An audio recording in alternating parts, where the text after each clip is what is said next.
테슬라 주가만 보고 계신 분들 진짜 큰 돈은 지금 딴 데서 터지고 있다는 거 아시나요? 테슬라의 형제 기업 스페이스X가 내년 상장을 추진하는데 목표 기업 가치가 무려 2200조 원입니다. 테슬라 시총을 뛰어넘는 역대급 규모죠. 근데 이 2200조 원의 가치를 만든 핵심 엔진인 스타링크가 바로 며칠 전 한국 시장에 공식 상륙했습니다. 우주에서 쏟아지는 이 막대한 현금 흐름이 테슬라 생태계를 어떻게 폭발시킬지 확실하게 연결해드리겠습니다. 먼저 땅에서 벌어지고 있는 일부터 보시죠. 전기차 안 팔린다는 말이 무색하게 11월 수입차 시장 1위는 테슬라가 차지했습니다. 특히 모델 Y는 기아, 토렌토 다음으로 가장 많이 팔리며 전체 차종 2위를 기록했죠. 전년 대비 판매량이 무려 95%나 폭증했습니다. 하지만 진짜 무서운 건 단순 판매량이 아니라 바로 감독형 FSD의 한국 상륙입니다. FSD가 도입되자마자 현대차그룹 자율주행 총괄이 사임하고 조직 개편에 들어갔다는 보도가 나왔죠. 국내 업계가 긴장하는 이유가 뭘까요? 하드웨어 판매를 넘어 소프트웨어 기술 격차가 이제 한국 도로 위에서 적나라하게 증명되기 시작했기 때문입니다. 땅만 먹었을까요? 아닙니다. 두 번째 도식은 하늘입니다. 최근 대한항공을 포함한 한진그룹 상하 5개 항공사가 기내 와이파이로 스타링크를 정격 도입하기로 계약했습니다. 대한항공, 아시아나, 진에어, 에어부산, 에어서울까지 싹 다요. 이게 왜 대박이냐면 기존 기내 와이파이는 느려서 카톡도 잘 안 터졌잖아요. 스타링크는 저기도 이송 8000개를 써서 지상하고 똑같이 최대 500메가 속도를 냅니다. 비행기 안에서 넷플릭스 보고 게임하고 화상회의까지 끊김없이 가능한 시대가 열리는 겁니다. 당장 올 연말부터 테스트해서 2026년부터 서비스한다고 하니 이게 하늘길 인터넷 걱정은 시간 문제인 셈이죠. 조금 더 냉철하게 분석해보겠습니다. 그럼 스타링크가 한국 인터넷 시장도 다 잡아먹는 거냐 궁금하실 텐데요. 결론부터 말하면 그건 아닙니다. 업계 분석을 보면 스타링크는 한국의 B2B 시장, 즉 비행기나 선박 같은 곳은 장악하겠지만 일반 가정시장은 뚫기 힘들 것으로 보입니다. 이유는 간단합니다. 한국은 이미 5G랑 광면이 너무 잘 깔려 있잖아요. 스타링크 속도가 135메가 정도인데 한국 5G는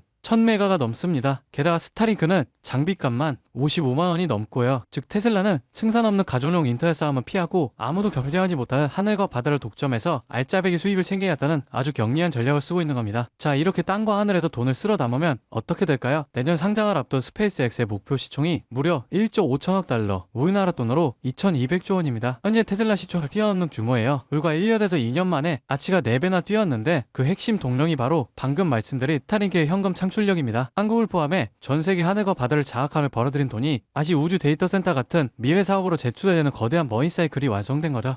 테슬라는 한국 도로 위에서 FSD로 데이터를 긁어모으고 스페이스X는 한국 상공에서 스타링크로 알짜 통신망을 장악하고 있습니다. 이건 단순한 전기차 회사가 아닙니다. 모빌리티와 통신을 아우르는 거대한 제국이 우리 일상 속에 이미 깊숙이 들어왔다는 증거죠. 우리가 지금 당장의 주가 등락에 일이 일비할 때가 아니라는 겁니다. 여러분 지금 시장을 보면요, 이상한 장면 하나가 반복됩니다. 뉴스는 불안만 얘기하고 커뮤니티에 현금을 주고 버티라 말하는데 정작 돈을 버는 쪽은 조용히 움직이고 있습니다. 지금 시장 어려운 게 맞습니다. 하지만 어렵다는 이유로 멈춘 순간 그 자리를 기관과 상위 1%가 채워버려요. 시장에서는 이런 말을 합니다. 돈은 시끄러운 곳이 아니라 조용한 곳에서 벌린다. 사람들은 여전히 대장주만 보지만 실제로 크게 터지는 종목들은 항상 옆에서 기술을 공급하고 데이터를 만들고 전력을 흘리는 기업들입니다. 지금도 똑같아요. 테슬라가 로보틱스, 자율주행으로 새로운 방향을 여는 동안 그 생태계를 움직이는 2차, 3차 수혜주들은 이미 바닥을 찍고 고개를 들고 있습니다. 여러분, 지금 시장은 지켜보는 사람이 아니라 움직이는 사람이 위에 올라가는 구간이에요. 이번 사이클을 놓치지 않을 분들만 끝까지 보셨으면 합니다. 여러분, 진짜 중요한 건 테슬라를 움직이는 기업들이 어디로 움직이느냐입니다. 최근 시장에서 가장 조용히 그러나 가장 강하게 들리는 신호가 있어요. 국내 수혜주들이 슬슬 깨어나고 있다는 겁니다. 예를 들어 포스코 퓨처 M, 테슬라 응급제 공급 확대 이후 3개월 동안 기간 순매수가 1조 원 넘게 들어왔습니다. 에코프로 BM은 전기차 침체 예의가 나오는 와중에도 테슬라, BYD, CATL의 생산량 증가 전망에 맞춰 실적 컨센서스가 다시 올라오고 있어요. LG 에너지솔루션, 테슬라 상하이 배터리 공급 확대 소식 이후 외국인 매수세가 다시 유입되기 시작했습니다. 이런 흐름은 보통 다음 사이클의 전조가 되죠.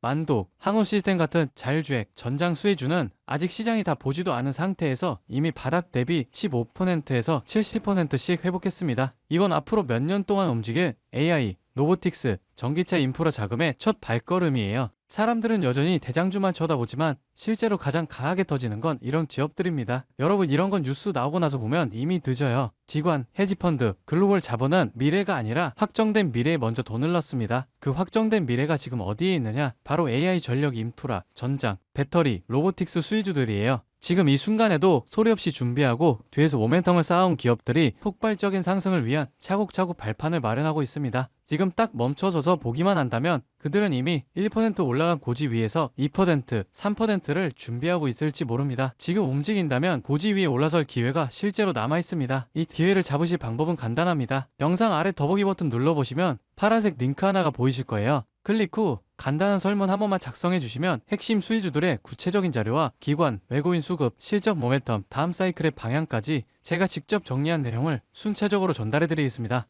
물론 금전 여부나 특정 종목에 강해왔던 건 절대 없습니다. 선택은 언제나 시청자분들의 몫이고 저는 시장을 읽을 수 있는 도구만 전달해 드릴 뿐이에요. 지금 시장은 기다린다고 기회가 오는 구간이 아닙니다. 준비된 사람만이 움직임을 읽고 다음 상승의 첫 파동을 잡아갈 수 있습니다. 제가 드리는 정보들은 그냥 가볍게 참고만 하셔도 되고 앞으로 시장이 어디로 흐르는지 체감하시는 데에도 충분히 도움이 되실 겁니다. 여러분이 시장에서 흔들리지 않고 꾸준히 이익을 쌓아가실 수 있길 진심으로 바랍니다. 오늘 영상은 여기까지고요. 구독과 좋아요는 큰 힘이 됩니다. 다음 영상에서 더 중요한 흐름으로 찾아뵙겠습니다.